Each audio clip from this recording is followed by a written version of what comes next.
तो चलो भाई, चारों तरफ खुशियों का लहर, चारों तरफ खुशियों का लहर, हर तरफ चलता गुनगान रहे। चारों तरफ खुशियों का लहर, हर तरफ चलता गुनगान रहे और बरसे असीम अनुकंपा ईश्वर की, आप लोग के होठों पर सदा मुस्कान रहे। तो काफी सारे बच्चों का जो है कमेंट आ रहा है कि भैया आपने जो 3 वीडियो लास्ट में दिया था उसे मैक्सिमम क्वेश्चन सब वहीं से टच किया। ठीक है, काफी सारे बच्चों को कहना है कि 25 में 25 नंबर हम ऑब्जेक्टिव का सारा बना दिए। तो देखो बाबू, आज के वीडियो जो है ये आपका 2026 में जो केमिस्ट्री का जो एग्जाम हुआ है वहां से क्वेश्चन को काट काट के हम लोग यहाँ पर सेट कर लिए और सबका सॉल्यूशन के साथ आपको बताने वाले हैं और आपको मैच कर लेना है कि आपको 25 ऑब्जेक्टिव में कितना सही है। और साथ में आपका जो पार्ट बी में, जो पार्ट 2 में जो ऑनलाइनर जो सब्जेक्टिव था 1 मार्क वाला, ठीक है, तो टोटल हम लोग जो है मतलब 25 को ऑब्जेक्टिव और 1 नंबरिया जो सब्जेक्टिव था 100, मतलब 34 तक हम लोग सॉल्यूशन करने वाले हैं। 25 नंबर यहाँ और 9 में 7 को जो बनाना था, तो आपको मैच करना है कि ये 34 क्वेश्चन जो है, क्वेश्चन नंबर 1 से 34 तक सबका आंसर और उसका सॉल्यूशन भी बताने वाले हैं, ताकि आपका सारा डॉट और कंफ्यूजन खत्म हो जाए। ठीक है, और आपको पता चल सके कि कितना नंबर आ रहा है। तो चलो शुरू करते हैं। तो हम लोग पार्ट 1 वाला जो है क्वेश्चन सेट कर लिए बाबू, यहाँ कट के ऑब्जेक्टिव लगाए हैं। ठीक है, 1 गुने 25 यानी 25 मार्क्स वाला है। ठीक ना। अब देखो यहाँ पहला क्वेश्चन आपको पूछा था, विच of the flowing aqueous solution will have maximum boiling point। देखो ये वाला जो है बाबू, जब ये हम वीडियो लास्ट वाला अपलोड किए थे उस टाइम बताए थे कि जो बॉइलिंग पॉइंट होता है, जो बॉइलिंग पॉइंट होता है डायरेक्टली प्रोपोर्शनल होता है। बॉइलिंग पॉइंट डायरेक्टली प्रोपोर्शनल होता है नंबर ऑफ आयंस के, नंबर ऑफ आयंस के। तो मतलब जिसमें ज्यादा आयंस बनेगा उसका बॉइलिंग पॉइंट ज्यादा होगा। ठीक है ना। तो देखो यहाँ सबसे पहले हम लोग को ये क्वेश्चन आप लोग को स्लाइड में भी करवाए थे और उसमें बताए थे कि जो देखो ये जो है भैया ग्लूकोज और सुक्रोज, तो ठीक है। और यहाँ से देखो ये बताए थे सी वाला कि NaCl जब टूटता है Na प्लस आयन में टूटता है, Cl माइनस आयन में टूटता है। और यहाँ टोटल 2 आयन मिलता है, एक ठो सोडियम का एक ठो क्लोरीन का, तो 2। और जब CaCl2 टूटता है Ca पर प्लस 2 चार्ज आता है, 2 क्लोरीन पर माइनस, तो 2 को नेगेटिव और एक पॉजिटिव, टोटल मिलके 3 आयन है। तो ज्यादा आयन किसमें है? ज्यादा आयन मेरा CaCl2 में है 1%। तो आंसर आपका हो जाएगा डी वाला 1% CaCl2। ठीक है। तो देखो अब क्वेश्चन नंबर 2 देखो फटाफट देखो बाबू, इसमें पूछा था कि what will be the molarity, what will be the molarity 30 ml of 0.5 molar H2SO4 solution diluted. ठीक है, आपको ये क्वेश्चन दिया है 250 ml 50 ml से। तो देखो यहाँ आपको लगाना था, जो फार्मूला लगाना था मोलरिटी का, वो M1 V1 M2 V2 लगाना था। और ये बताए भी थे लास्ट वाला वीडियो जो अपलोड किए थे कल रात में कि भैया मोलरिटी से एक क्वेश्चन आएगा। देखो आ गया। देखो M1 का वैल्यू जो दिया है आपको यहाँ 0.5 m दिया था, और V1 का वैल्यू जो दे दिया था आपको 30 ml दे दिया था, और V2 का वैल्यू भी आपको यहाँ देखो 50 ml दिया है, और हम लोग को M2 निकालना था। तो देखो इस फार्मूला में पुट कर दिए M1 V1 M2 V2 में।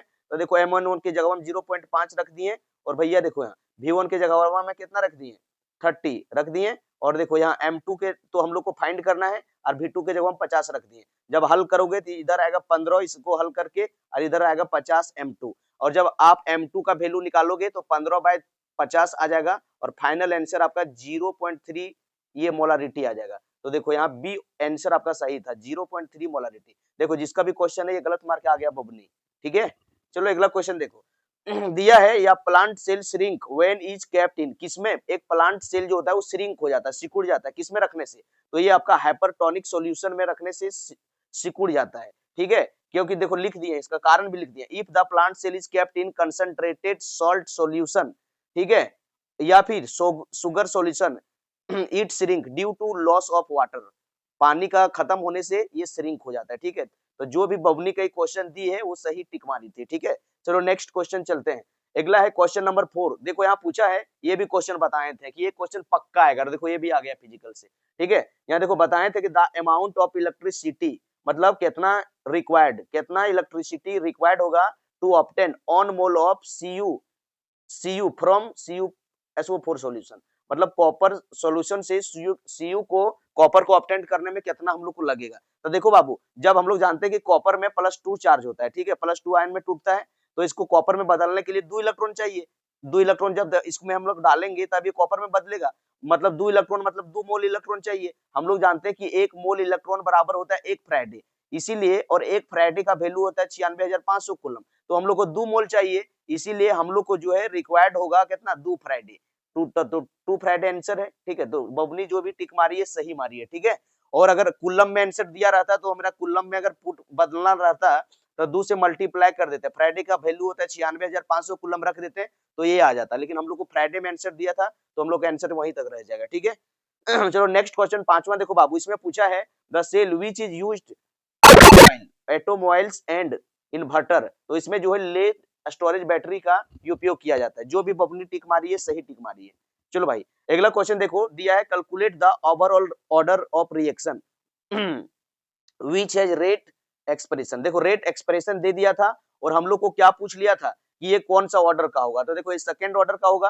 तो देखो यहाँ सॉल्यूशन भी कर दिए। रेट आपको दिया था कि ए के कंसंट्रेशन का पावर 1/2, बी के पावर 3/2। जब हम लोग को ऑर्डर निकालना रहता है तो ऊपर का पावर का कंसंट्रेशन को जोड़ देते हैं। तो यहाँ देखो जोड़ दिए थे 1/2 3/2 और हल करोगे एलसीएम उलसीएम लोगे काट कूट के आपका आंसर 2 आ जाएगा। यानी कि ये आपका ऑर्डर था सेकंड ऑर्डर रिएक्शन। आपको हल कराते चल रहे हैं ताकि आपको पता भी चलना चाहिए कंसेप्ट भी जो पढ़े थे सही यूज हुआ था कि नहीं। ठीक है। चलो यहाँ पूछा है एक्टिवेशन एनर्जी ऑफ या केमिकल रिएक्शन। पूछ रहा है कि एक्टिवेशन एनर्जी ऑफ या chemical reaction can be determined by, किससे डिटरमाइन किया जाता है। ठीक है। देखो ऊपर में दिया था रेट कांस्टेंट अंडर, नहीं आपका ये बी आंसर होगा, rate constant eight 2 different temperature. जो भी टिक मारी है बबनी सही टिक मारी है। ठीक है। चलो अगला जो है पूछा था फोर या फर्स्ट ऑर्डर रिएक्शन के लिए कौन सा ग्राफ, फर्स्ट ऑर्डर रिएक्शन के लिए कौन सा ग्राफ सही है। आप लोग को हमेशा ऑफलाइन क्लास में भी बताए थे कि बाबू फर्स्ट ऑर्डर और जीरो ऑर्डर से क्वेश्चन ग्राफ का दिया जाता है। तो देखो फर्स्ट ऑर्डर का पूछ दिया तो आंसर बी होगा। और देखो ये बबनी जो मारी है ये सही टिक मारी है, एकदम सही टिक भी मारी है। ठीक है। तो बहुत खुश है आपसे मुन्नी। चलो अगला देखो, अगला जो दिया है पूछा है कि यह transition element X is placed, ठीक से दिख नहीं रहा है, in the first series transition element it has the following consent characteristic. ठीक है। तो ये पूछ रहा है कि ये हो सकता है, नहीं। तो हम लोग को पता है कि कॉपर देता है, कौन देता है कॉपर। ठीक है। Transition metal x is placed in या फर्स्ट सीरीज ट्रांजिशन, फर्स्ट में कौन है, कॉपर वे तो है ना, तो कॉपर होगा। चलो अगला 10वां क्वेश्चन था तबीयत खराब है सॉरी, है ना। कल भी वीडियो रात अपलोड करने वाले नहीं थे लेकिन मैसेज आ रहा था बच्चों का इसलिए कर दिए, और बहुत क्वेश्चन मिल भी गया तो बच्चे बहुत खुश भी होंगे कि सर नहीं अपलोड किए रहते तो अच्छा भी नहीं होता। ठीक है। देखो which of the flowing oxidation state is for all lanthanide, all lanthanide के लिए +3 होता है। ठीक है। ऑफलाइन में भी बताए थे और आपको बताए भी थे, जो वीडियो बनाए थे उसमें भी। आइडेंटिफाई द होमोलेप्टिक कॉम्प्लेक्स, पूछ रहा है कि होमोलेप्टिक कॉम्प्लेक्स। आप लोग को बोले थे कि होमोलेप्टिक और हेट्रोलेप्टिक क्या है, कोऑर्डिनेशन कंपाउंड पढ़ा रहे थे। बोले थे जिसमें एक ही प्रकार का लिगेंड, अगर सेंट्रल मेटल से एक ही प्रकार का लिगेंड अटैच हो तो उसको होमोलेप्टिक बोलते हैं, और डिफरेंट टाइप का हो तो हेट्रोलेप्टिक। तो देखो इसमें क्या है, ये वाला एप्सन 1 था, अमोनिया भी है और क्लोरीन भी था। देखो लेकिन ये बी वाला जो देखो सिर्फ क्या है CN था, तो यही आपका होगा होमोलेप्टिक। ठीक है। बबनी सही टिक भी मारी है, गलत करके सही मारी है, अच्छा है। क्वेश्चन नंबर 12 देखो, which of the following is a bidentate ligand. तो बायडेंटेट लिगेंड का बाबू ये तो है ऑक्सीजनेट आयन, क्या है ऑक्सीजनेटो आयन। और एक और बोले थे बायडेंटेट में इथिलीन डायमाइन, अगर वो भी आ जाता तो सही आ जाता, लेकिन वो यहाँ पर नहीं दिया है तो ऑक्सीजनेटो आयन होगा। ठीक है। चलो तो अगला दिया है SN1 रिएक्शन किसमें फास्ट होता है। तो SN1 रिएक्शन जो है बाबू बताए थे कि SN1 रिएक्शन का जो ऑर्डर होता है सबसे ज्यादा 3 डिग्री में होता है, 2 डिग्री 1 डिग्री, क्योंकि जब हम लोग यहाँ अल्काइल हैलाइड का यहाँ से ब्रेकअप होता है कार्बोकैटायन बनता है और सबसे ज्यादा कार्बोकैटायन 3 डिग्री में स्टेबल होता है, इसलिए टर्सरी अल्काइल हैलाइड में रिएक्शन फास्ट होता है। ठीक है। तो देखो सही मारिए बबनी। अगला क्वेश्चन देखो, दिया है the best method for the synthesis of alkyl fluoride. देखो आपको जो वीडियो व्हाइट बोर्ड में पढ़ाए थे उसमें भी बोले थे कि स्वार्ट्ज रिएक्शन इंपॉर्टेंट है और आएगा, देखो आ भी गया। तो अल्काइल फ्लोराइड बनाने का जो बेस्ट मेथड है वो आपका है भैया स्वार्ट्ज रिएक्शन। क्या है स्वार्ट्ज रिएक्शन। तो अगला क्वेश्चन बाबू, ये देखो ये क्वेश्चन बड़ा इंपॉर्टेंट है, देखो ये भी बताए थे, ये अल्कोहल चैप्टर से लिया गया है। एसिड कैटालाइज हाइड्रेशन का रिएक्शन है, इसमें बोले थे मार्कोनी को रूल लगता है। और देखो ये बबनी कितना गलत की, शुरू बार में देखो यहाँ सही बना ली है, सही बनला में काट कूट करके देखो इसमें मार दी थी टिक। ठीक है। लेकिन देखो ऊपर में सही बनाई है बबनी। ठीक है। तो देखो आपका बी आंसर होगा बाबू, मार्कोनी को रूल लगेगा। मार्कोनी को रूल आपको बताए थे ना, देख लो आपको बताए थे कि भैया आपके पास है CH3 CH double bond CH2 और यहाँ पर है H+ और H2O, ये आपका दिया है। तो बोले थे कि सबसे पहले ये जब रिएक्शन रहेगा बाबू तो आपको कुछ नहीं करना है, यहाँ से आपको वाटर का एडिशन करवाना है, H+ OH- का एडिशन करवाना है मार्कोनिक ऑफ रूल के द्वारा। और मार्कोनिक ऑफ रूल क्या बोलता है कि डबल बॉन्ड को तोड़ दो और जहां हाइड्रोजन ज्यादा है वहां हाइड्रोजन को जोड़ दो और जहां हाइड्रोजन कम है वहां पर नेगेटिव पार्ट जोड़ दो। तो यहाँ जोड़ दिए तो फाइनल आपका आंसर हो गया CH3 CH, यहाँ पर OH और यहाँ पर आ गया बेटा CH3। ठीक है, अगला क्वेश्चन देखो बाबू, इसमें आपको पूछा आयुपेक नेम, ईथर वाला बताए थे, ईथर वाला कल भी रतिया 3-4 क्वेश्चन करवाए थे और बताए थे कि ईथर वाला नोमेनक्लेचर आ जाता है बाबू। तो इसका नाम क्या है, वो ऑक्सीजन से वो चिपकल है वो ऑक्सीजन जो है कार्बन से, मतलब ईथर ग्रुप कार्बन दो कार्बन से चिपकल है, तो दो को क्या बोलते हैं ईथ, ऑक्सीजन चिपक गया तो लग जाएगा ऑक्सी इथॉक्सी, और नीचे वाला बेंजीन तो नाम है इथॉक्सी बेंजीन। देखो बबनी सही टिक मारी है, अच्छी लड़की है, अच्छा मेहनत की है, लेकिन एका को गलत बना ली। देखो बबुआ ई वाला जो है आपको बोले थे विलियम सिंथेसिस ऑफ ईथर, बोले थे कि रिएक्शन बहुत इंपॉर्टेंट है और देखो आ भी गया परीक्षा में। इसे सिमेट्रिकल और अनसिमेट्रिकल ईथर दोनों बनाते हैं। तो देखो यहाँ NaCl को लेके भाग गया और CH3 यहाँ आके चिपक गया और फाइनली ये आंसर बन गया मिथॉक्सी इथेन। चलो अगला टॉलेंस, देखो ये बताए थे ऑफलाइन में कि टॉलेंस आएगा तो आएगा, देखो आग भी गया ना बाबू। हम बोले थे कि टॉलेंस या तो लुकास आएगा तो, लेकिन टॉलेंस आ गया, लुकास तो नहीं आया। देखो Tollens reagent use for the distinguish between aldehyde और कीटोन। ठीक है, देखो बबनी गलत टिक मार ली, अल्कोहल वाला मार लिया। क्लासवा में जो बोले थे ना जेकर दिमागवा बाउंस कर गया था, देख लो क्लासवा बोले थे कि बाबू लुकास और वाला याद रखना, तो अगला जो है ना इसको याद रह गया अल्कोहल वाला, सो अल्कोहल में मार के आई, अल्डिहाइड और कीटोन होगा बबनी। ठीक है, चलो अगला, चलो बेटा अब यहाँ दिया है 19 नंबर क्लीमेंसन रिडक्शन, बोले थे देखो लास्ट वाला वीडियो में भी बताए थे, इंपॉर्टेंट है। 4-6 गो रिएक्शन बोले थे कि चुटका बना के ले जाना, उसमें क्लीमेंसन रिडक्शन के ऊपर देखो यहाँ दे दिया है, भले नोट्स लिखने, यहाँ देखो ऑब्जेक्टिव में डाल दिया है। तो इसमें क्या रखना है बाबू, क्लीमेंसन रिडक्शन में जो है आप लोग को कार्बोक्सिल ग्रुप जो रिड्यूस किया जाता है वो जिंक अमलगम और कॉन्क HCl के प्रेजेंस में होता है। सही मारिए टिक। देखो यहाँ हिंसबर्ग रिएजेंट ये बताए थे आपको, देखो हिंसबर्ग रिएजेंट का ये होता है, ठीक है, बेंजीन सल्फोनाइल क्लोराइड। देखो अगला है बाबू 21 number question, which one of the flowing reaction will not from primary amine, मतलब बोल रहा है कि कौन ऐसा रिएक्शन है जो प्राइमरी अमाइन नहीं देगा। तो ये आपका जो आइसोसाइनाइड होता है ना, अल्काइल आइसोसाइनाइड, ये कभी भी प्राइमरी अमाइन नहीं देता है। तो देखो सही टिक मारी है बबनी। चलो अगला जो है पूछा भैया which of the following is aldohexose, बोले थे कि अल्डोहेक्सोज अल्डो कीटोज, पक्का दिमाग में फिट करके रखना बाबू।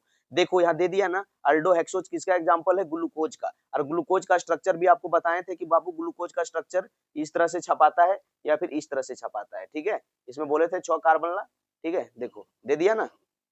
चलो अगला दिया है an example of fibrous protein और ग्लोबुलर प्रोटीन, ऑफलाइन क्लास में पढ़ा रहे थे तो आपको बोले थे, बहुत इंपॉर्टेंट है। ठीक है, देखो भैया इसमें कैराटीन और मायोसिन दोनों आता है, इसलिए बहुत होगा ए एंड बी, देखो सही टिक मारी है। Question number 24, alpha helix structure is found in DNA में पाया जाता है, किसमें, प्रोटीन में सेकेंडरी और प्राइमरी स्ट्रक्चर ऑफ प्रोटीन में। देखो ये RNA में मार लिए, RNA में नहीं होगा बाबू, RNA जब आपको पढ़ा रहे थे ऑफलाइन क्लास में तो मिलता जुलता स्ट्रक्चर उसमें था, लेकिन प्रोटीन आपका आंसर होगा प्रोटीन में, सेकेंडरी प्रोटीन प्राइमरी प्रोटीन जब पढ़ा रहे थे आपको।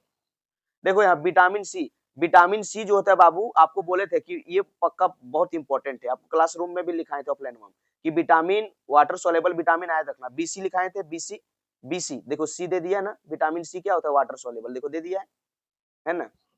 और फैट सोलेबल में बोले थे कि भैया कीड़ा KED है, मैंने विटामिन E, विटामिन D और विटामिन E जो होता है फैट, ये सब आप लोग को बताए थे, फैट सोलेबल वाटर सोलेबल। चलो अब हम लोग पार्ट बी में आ गए हैं। ठीक है, पार्ट बी में जो आपका सेक्शन ए का जो है सब्जेक्टिव वेरी शॉर्ट आंसर, जो 1 नंबर का है, जो टोटल 9 क्वेश्चन इसमें दिया था और आपको 7 को बनाना था, 7 नंबर उठाना था, टोटल 9 था।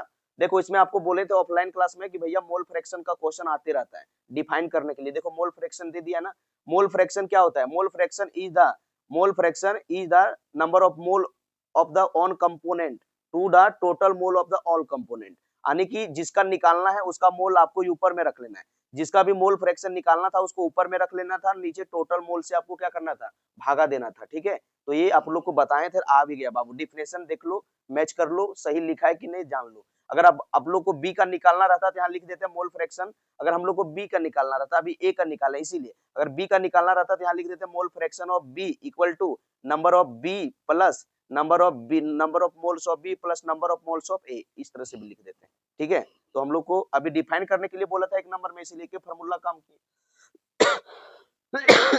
देखो फर्स्ट ऑर्डर रिएक्शन आ गया ना, ऑनलाइन वीडियो अपलोड किए थे उसमें भी बोले थे calculate the half life period, calculate the half life period first order reaction, first order reaction के लिए। और इसमें देखो रेट कांस्टेंट दे दिया है, ठीक है, रेट कांस्टेंट का वैल्यू 200 पर सेकंड।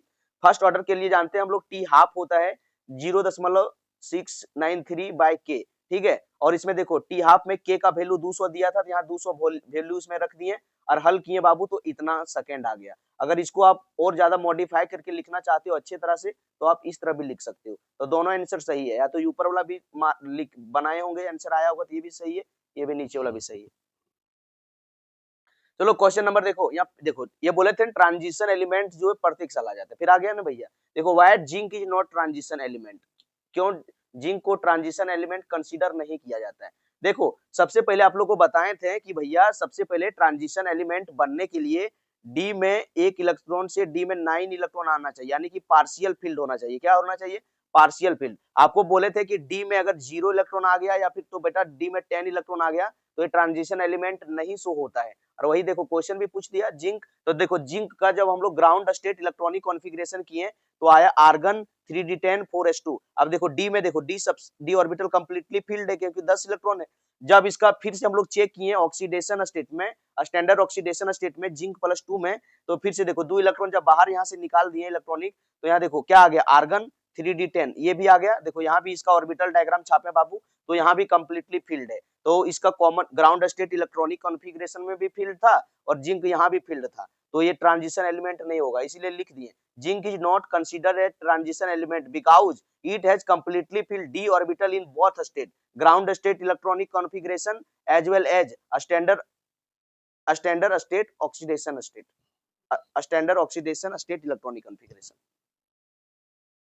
चलो अगला क्वेश्चन है 29 आ गए। देखो ड्रॉ द ज्योमेट्रिकल आइसोमर्स, ठीक है, ऑफ CONH3 के होल फॉर Cl2। इसका ज्योमेट्रिकल आइसोमर्स बोले थे, परीक्षा में आपको बोले थे कि भैया आपका जो है बोले थे हाइड्रेट हो गया, ये सब जो 3-4 को बोले थे कोऑर्डिनेशन आइसोमरिज्म, फिर हाइड्रेट आइसोमरिज्म है ना, लिंकेज आइसोमरिज्म और आपको ज्योमेट्रिकल आइसोमरिज्म इंपॉर्टेंट है। तो देखो ज्योमेट्रिकल आइसोमरिज्म से क्वेश्चन दे दिया है, इसमें हम लोग को सीस और ट्रांस करने का पता रहता है ना, सीस और ट्रांस का हम लोग को शो करवाना था। तो देखो जब दुइयो ग्रुपा सेम साइड में रखते हैं तो हम लोग सीस बोलते हैं। तो देखो टोटल यहाँ ऑक्टाहेड्रल स्ट्रक्चर छापना था, है ना, ऑक्टाहेड्रल स्ट्रक्चर, तो दुइयो सेम साइड में रख दिए तो सीस फॉर्म कहलाता है। और दुइयो जो है अपोजिट साइड में जब हम लोग लगा देते हैं एक ग्रुप को तो क्या हो जाता है ट्रांसफॉर्म। तो यहाँ देखो इस तरह से ज्योमेट्रिकल आइसोमरिज्म आपको छापना था। चलो ये क्वेश्चन आपको देखो ये ला जो है वीडियो में भी बताए थे कि बहुत इंपॉर्टेंट है ना, देखो आ भी गया है ना। तो यहाँ से देखो भैया यहाँ दिया है कि सबसे पहले इसमें बोला कि मैग्नीशियम से रिएक्शन करवाएंगे तो क्या होगा। आप लोग को बोले थे कि जब भी मैग्नीशियम का रिएक्शन आएगा तो मैग्नीशियम को बच्चा मान लेना। क्या मान लेना? बच्चा मान लेना। आपको प्यार से समझाए थे और बच्चा मान लेना। और क्या बोले थे? ये जो कार्बन और हेलोजन का बॉन्डवा के बीच में जो है ये बचवा को लगा के बैठा देना, आपको सिखाए थे। तो देखो ये बीच में जाके बैठा देंगे तो बाबू आपका इस तरह से बन जाएगा, है ना, साइक्लोहेक्साइल यहाँ से हो जाता साइक्लोहेक्साइल मैग्नीशियम ब्रोमाइड। और जब फिर से इसको आप हाइड्रोलिसिस करोगे, वाटर डालोगे, तो ये फाइनली आपका साइक्लोहेक्सेन में बदल जाता है, ठीक है। तो आपको यही पूछा था कि जब आप लोग यहाँ ये डालोगे मैग्नीशियम ड्राईथर तो क्या बनेगा। तो मैग्नीशियम ड्राईथर डालोगे तो X बराबर आपका प्रोडक्ट बन जाएगा ये वाला साइक्लोहेक्साइल मैग्नीशियम ब्रोमाइड। और फिर से जब इस पर वाटर डाल दोगे, हाइड्रोलिसिस कर दोगे, तो आपका क्या बन जाएगा? साइक्लोहेक्सेन प्रोडक्ट बन जाएगा। तो X बराबर Y बराबर आंसर ये हो जाता। ये सही बनाया था कि नहीं जरूर बताना। चलो क्वेश्चन नंबर 31 देखो बाबू, पूछा है कि alcohol are more soluble in water. बोल रहा है कि अल्कोहल जो है पानी में ज्यादा घुलता है देन हाइड्रोकार्बन। कार्बन क्यों? ठीक है, मॉलिक्यूलर मास कंपेरेबल क्यों? तो बाबू देखो आपको बोले थे कि पानी में कोई भी चीज घुलता है तो वो हाइड्रोजन बॉन्ड बनाता है, उसके कारण घुलता है। तो अल्कोहल जो है पानी के साथ हाइड्रोजन बॉन्ड बना लेता है, लेकिन हाइड्रोकार्बन जो है पानी के साथ हाइड्रोजन बॉन्ड नहीं बना पाता है, जिसकी वजह से वो नहीं घुलता है। तो इस तरह से आंसर लिखा कि नहीं जरूर बताना। चलो अब हम लोग 32 देख लेते हैं। देखो ऐसो ये बोले थे ना नाम लिखने के लिए, जब एमिन्स चैप्टर पढ़ा रहे थे बोले थे कि एक नाम यहाँ से जरूर देगा, आपको पक्का देगा। बोले थे कि 1 डिग्री या तो 2 डिग्री से नाम लिखने के लिए पक्का देगा। देखो बाबू दे दिया है, यहाँ से देखो, यहाँ पूछ दिया आयुपेक नेम, यहाँ इसका आयुपेक नेम पूछ ले था, तो देखो इसको सजा के लिखे हम लोग, है ना, इसको सजा के लिखे, ये इस तरह क्वेश्चन दिया था तो इसको हम लोग ओपन करके लिखे हैं, तो स्ट्रक्चर ये बनेगा। इसमें बोले थे लंबा चेन चुन लेना, तो लंबा चेन आपका ये बनेगा यहाँ से यहाँ तक, ठीक है, ये आपका लंबा चेन बन जाता। और इसमें देखो सेकंड पोजीशन पर एमीन लगल है, तो नाम हो गया प्रोपेन टू एमीन, ठीक है। कौन कौन गलत बना के आया, कौन कौन सही बना के आया, जरूर बताना, शर्माना नहीं बाबू, बेइज्जती नहीं होना है, ठीक है ना, बेइज्जती नहीं करेंगे। चलो क्वेश्चन नंबर 33 देखो बाबू, देखो बोले थे कि अल्डोल कंडेंसेशन या तो कैनिजारो रिएक्शन देगा, तो देगा, देखो दे दिया इसको ना, दे दिया। देखो बाबू यहाँ दिया है name the reaction which in which aldehyde with no alpha hydrogen, aldehyde के पास अल्फा हाइड्रोजन आइटम नहीं है और ये सेल्फ ऑक्सीडेशन और रिडक्शन करता है in the presence of conc alkali, alkali के जगह में NaOH KOH भी दे सकता था, कौन रिएक्शन कहलाता है, तो इसका बनाए थे कि कैनोजारो रिएक्शन, क्या बोले थे भैया, कैनोजारो रिएक्शन, ठीक है।